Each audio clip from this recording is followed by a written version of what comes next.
కామన ప్రభాకర్ రావు, ఆంధ్రప్రదేశ్ రాష్ట్ర కిసాన్ కాంగ్రెస్ చైర్మన్. ఈరోజు చిత్తూరు జిల్లాలో తోతాపురి మామిడి మీద రైతుల మీద జరుగుతున్నటువంటి ఇబ్బందులు, రైతు పోతున్న నష్టాల గురించి జిల్లా జాయింట్ కలెక్టర్ గారిని కలవడం, వారికి రిప్రజెంటేషన్ ఇవ్వడం కూడా జరిగింది. అయితే ఇక్కడ ఉన్న ఫ్యాక్టరీలు ఒక మోనోఫలిగా తయారయ్యి ఒక సిండికేట్గా ఏర్పడి రైతుకి ప్రభుత్వం చెప్పినటువంటి ధర 8 రూపాయలు ఫ్యాక్టరీ వాళ్ళు ఇచ్చేలాగా, 4 రూపాయలు ప్రభుత్వం సబ్సిడీ ఇచ్చేలాగా కిలోకి 12 రూపాయలు చొప్పున ఇమ్మని చెప్తే ఏ రోజు కూడా అది ఇవ్వటం లేదు. ఇవ్వకుండా 4 రూపాయల నుంచి 6 రూపాయల మధ్యనే రైతుకి కెడుతుంది. ఒక పక్క రాష్ట్రం నుంచి, ఇతర రాష్ట్రాల నుంచి కూడా మన రాష్ట్రంలోకి రావడానికి ఎక్కువ ప్రయత్నాలు జరుగుతున్నాయి. దీన్ని అరికట్టమని చెప్పాం. పైగా ఈ రాష్ట్రంలో ఉన్నటువంటి ఈ మ్యాంగోని వాల్యూ ప్రొడక్ట్స్గా తయారు చేసి ఐస్ క్రీమ్ ఫ్యాక్టరీలు, అలా పాల ఫ్యాక్టరీలు, ఎన్నాటికి పల్ప్ గవర్నమెంట్ కలగజేసుకుంటే వాళ్ళు కొంటారు. అది మానేసేసి ఊరికే ఇది మొగ్గబెట్టి కోల్డ్ స్టోరేజ్ లేక నానా ఇబ్బంది పడే రైతుని తీసుకొస్తున్నారు తప్ప ఇండస్ట్రియలిస్ట్కి ఇచ్చేనంటే విలువ ఒక రైతుకి ఇవ్వటం లేదు. రైతు అన్నవాడు కానీ చనిపోతే ఈ దేశంలో తిండి పెట్టేవాడు ఎవడు ఉండడు. దాన్ని ఈవేళ ప్రభుత్వం గుర్తించాలి. ముఖ్యంగా ఈ జిల్లా చిత్తూరు జిల్లా అన్నది ముఖ్యమంత్రి గారు సొంత జిల్లా, చంద్రబాబు నాయుడు గారు సొంత జిల్లా. ఇక్కడ ఆయన రైతుల సమస్యల పట్ల ఆయన పూర్తి అవగాహన ఉంది. రైతు కుటుంబం నుంచి వచ్చిన వ్యక్తి. అందుకోసం ఆయన అధికారులను ఇంకా ఎక్కువ ఒత్తిడి తీసుకొచ్చి ఫ్యాక్టరీల వాళ్ళతో మాట్లాడాలి. ఫ్యాక్టరీల వాళ్ళని అందరినీ గౌరవించి కూర్చోబెట్టి మీరు ఎందుకు కొనరాయా ఏంటని చెప్పేసి మాట్లాడాలి. ఆయన ఎంతసేపు ముఖ్యమంత్రి గారు ఫ్యాక్టరీల వాళ్ళకి ఒత్తాసు పలికే పరిస్థితిలో కనపడుతున్నారు తప్ప రైతుకి న్యాయం చేసే పరిస్థితి ఊరికే 4 రూపాయలు కేజీకి ఇచ్చేద్దామని మనం చెప్పాం కదా, సబ్సిడీ ఇచ్చేద్దాం కదా అని చెప్పేసి అన్న ఆలోచనలో ఉన్నారు. కానీ ఇక్కడ జరిగే ప్రాక్టికల్ ప్రాబ్లమ్స్ వారి దృష్టికి వెళ్ళలేదు. దాన్ని వారి దృష్టికి తీసుకెళ్లాలనే ఆలోచనతో మేము రావడం జరిగింది. ఇక్కడ రైతుల్ని దీర్ఘకాలికంగా అంటే కోఆపరేటివ్ సెక్టార్లో కానీ, నాబార్డు కానీ, అగ్రో ఇండస్ట్రీస్ డెవలప్మెంట్ కానీ, ఇవన్నీ వాటి ద్వారా రైతుకు కావాల్సినటువంటి ఈ యూనిట్లు పెట్టించాలి. పెట్టిస్తే భవిష్యత్తులో ఈ సంవత్సరం అంటే ఇలాగైంది, నెక్స్ట్ ఇయర్కి ఇంకా పెరుగుతుంది కదా. దానికి ఇవాళ నుంచి మొదలు పెట్టాలి. మొదలు పెడితే నెక్స్ట్ ఇయర్కి ఈ ప్రాబ్లం రాకుండా ఉండదు. ఇప్పుడు జాయింట్ కలెక్టర్ గారితో కూడా డిస్కషన్ చేస్తే వారు కూడా ఏమంటున్నారంటే మీరు లాంగ్ టర్మ్ బాగానే చెప్పారు, దీన్ని చాలా బాగుంది, ఇది ఖచ్చితంగా గవర్నమెంట్కి చెప్తామని చెప్పేసి అంటున్నారు. అయితే ఇక్కడ ఏంటంటే ఇక్కడ చేయగలిగింది బయ్యర్స్ని, సెల్లర్స్ని, ఇండియాలో ఉన్నటువంటి ఈ పల్ప్ కొనేవాళ్ళని ఎవరైతే ఉన్నారో వాళ్ళందరినీ గౌరవించో మీట్ పెట్టాలి. అది ప్రభుత్వం ఇప్పటివరకు చేయలేదు. అది చేయమని మేము కోరుతున్నాం.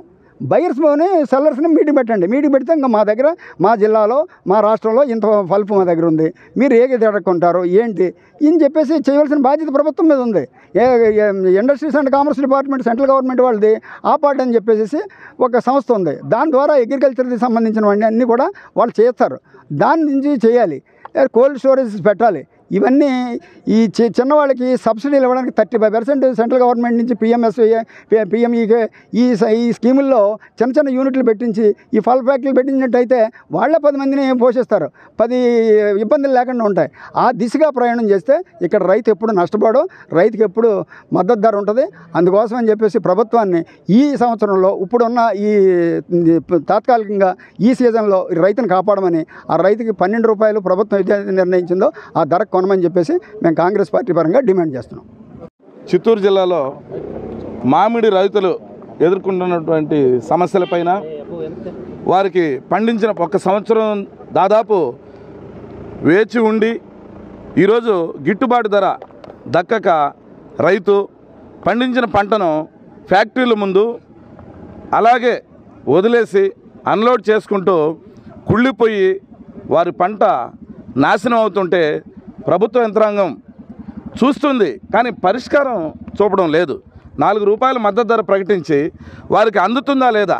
కనీసం మామిడి రైతులు 1,50,000 ఎకరాల్లో మన చిత్తూరు జిల్లాలో పంట పండిస్తూ ఉన్నారు. ఇది ప్రభుత్వ లెక్కల ప్రకారం ఉంది కదా. ప్రభుత్వం ముందు జాగ్రత్త చర్యలు ఎందుకు తీసుకోలేదు? ఇది ప్రభుత్వ వైఫల్యం కాదా? ముఖ్యంగా సొంత జిల్లా ముఖ్యమంత్రి గారిది. దీనిపైన అప్రమత్తంగా ఉండాల్సినటువంటి ముఖ్యమంత్రి గారు కానీ, మంత్రివర్గం కానీ, అధికారులు కానీ వారు లేకుండా ఇప్పుడు ఈ పల్ప్ ఫ్యాక్టరీలన్నీ కూడా 35 దాదాపు ఉన్నాయి, 27 మాత్రమే వర్క్ చేస్తూ ఉన్నాయి. వారు కూడా ఈ లోపల సిండికేట్ అయ్యి ప్రభుత్వం ఈ ప్రభుత్వం ఇచ్చేటువంటి 4 రూపాయలని తీసుకొని వారు ఒక 4 రూపాయలు ఇస్తూ 8 రూపాయలు మాత్రమే, 8 నుంచి 7 రూపాయలు, 7 రూపాయల నుంచి 8 రూపాయలు మాత్రమే రైతుకు గిట్టుబాటు అవుతా ఉంది. ఇది మంచి పంట అయితే ఈ 4 రోజులు వేచి ఉండి కుళ్ళిపోతే అది కూడా లేదు, దిగులుతో ఇల్లు చేరుతా ఉన్న పరిస్థితి రైతులు. కాబట్టి ప్రభుత్వం వెంటనే ఈ దళారీ వ్యవస్థను కానీ ప్రోత్సహించకుండా పోలీసును కూడా సహకారం తీసుకొని వారిని వెంటనే అదుపులోకి తీసుకొని ఈ దళారులను కూడా నియంత్రించాల్సినటువంటి అవసరం ఎంతైనా ఉంది ప్రభుత్వం మీద. ఈ నష్టపోయినటువంటి రైతాంగాన్ని ప్రభుత్వం అన్ని విధాలు ఆదుకోవాలి. 1,50,000 ఎకరాల్లో ఈ పంట నిజంగా కూడా ఒక విధంగా పండి కూడా నష్టం వాళ్ళు చవిచూస్తూ ఉన్నారు. దీన్ని ముందు జాగ్రత్తగా చర్యలు తీసుకోకపోతే ముందు ఈ వారం లోపలనే మేము కాంగ్రెస్ పార్టీ తరఫున మళ్ళీ ఒక రిప్రజెంటేషన్ ఇచ్చాము ఇప్పుడే కలెక్టర్ గారికి. మళ్ళీ మేము ఈ రైతులకు మద్దతుగా ధర్నా కానీ రాస్తారోకోలు కానీ చేయడానికి వెనుకాడమనేసి ఈ సందర్భంగా తెలియజేస్తాను. జై హింద్.